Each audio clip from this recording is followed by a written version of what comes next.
Hello everyone, and welcome back to Critiquing Your Art. If you don't already know, this is a small series where artists can submit some of their work, and as an outsider, I can give tips and pointers from a different perspective that can potentially improve their art.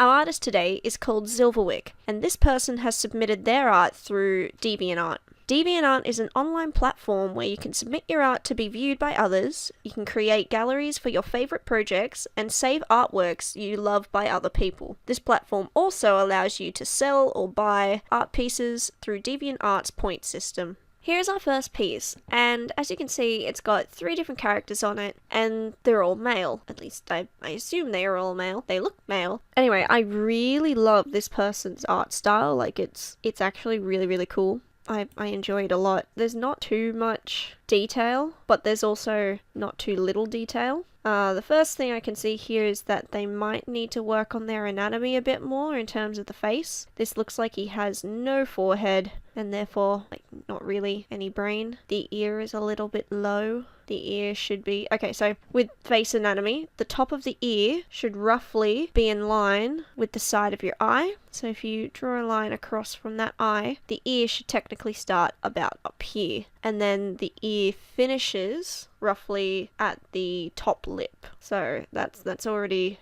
something I can see, but that's just anatomy. Anatomy, pretty much everyone needs to know anatomy. If you don't quite know it, it's not too big of a deal, especially if you do a specific style that doesn't need anatomy. The ear over here on this guy with the man bun, his ear looks correctly proportioned to the rest of his face and position. His hand, however, looks a little bit big compared to the size of his face, and his forearms are a lot bigger than his biceps, if that makes sense. Whereas everything else looks really well done. Like, it's really well drawn. It's obvious that there's no shading, but I don't know whether or not the artist decided to leave it as there being no shading. Oh yeah, and this piece is apparently called the Haraway Brothers. Maybe all these 3 people are brothers. I don't know. They look pretty cool. Yeah, that's... I like the colour palettes too that this person has chosen. Like, there's nothing that's too eyesore sticking out anywhere. Yeah, all in all, I think it's a good piece and just needs to work a little bit more on basic anatomy. A second piece is really cool. I absolutely love it. I think it's freaking amazing. Mutant A-Series Goliath. So obviously this is probably a more human-sized creature, and then this is a giant-sized creature. I love it.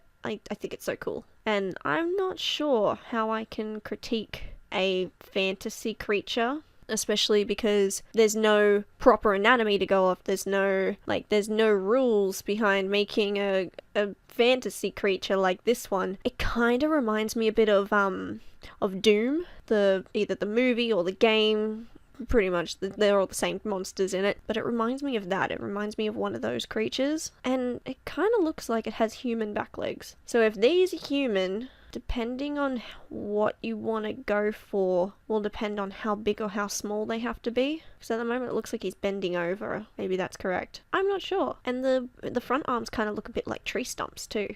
Love the face. Neck's a bit thick if they're supposed to be like more human, realistic shoulders. And the torso would have been a bit long too. The head size is actually really good for the rest of the body. But yeah, a lot of neck probably would need to bulk up a bit more around the torso. And make it, if you wanted to do it that way, make it more top heavy so that it looks like it would move more with its front legs rather than relying on these little back legs to do all the work. But yeah, I think this is cool. I like it so much. I wish I could draw creatures like this. That'd be so cool. And on to our final piece, which looks like a sort of reference sheet for... I don't know if this is supposed to be 1 character or 2. Rigel? I think that's his name.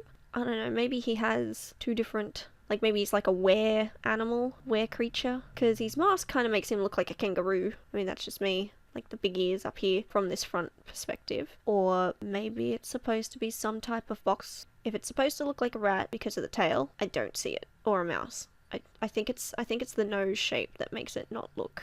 Like, the nose and the bridge of the face makes it look more like maybe a fox or a wolf. Whereas this front view here makes it look like a kangaroo. But no, again, like, I really like this person's design, and it's weird that he can go from like this one and the Haraway brothers to that massive Goliath drawing.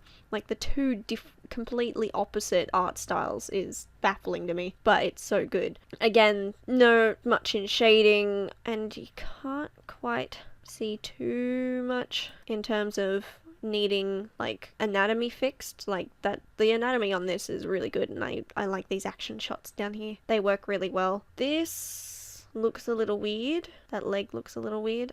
Maybe it's because it might be a little bit too big. Could just be my eyes though. Maybe, yeah, a bit more anatomy work in terms of all these different face shapes. The shoulders look way too small over here than they do on this one over here, or the full body here. Like, these shoulders look way too small if this is supposed to be the same character. Yeah, just a little bit more work on anatomy. Basically, it's all it needs is anatomy work, and that just takes time and effort and practice. So, all in all, I really, really, really, really enjoyed this person's artwork. I think they are an amazing artist, and I will now be following them on DeviantArt, and you should all probably go and follow them too, because I just look at this stuff. Like look at this guy. Come on, how can you not enjoy this person's artwork? But anyway, that's all for this critiquing your art video. If you would like any of your artwork to be critiqued, leave me a comment down below, and we can get in touch and sort through all the goodies. If not, feel free to do whatever you like, and I will see you guys in the next video. Bye. Meow.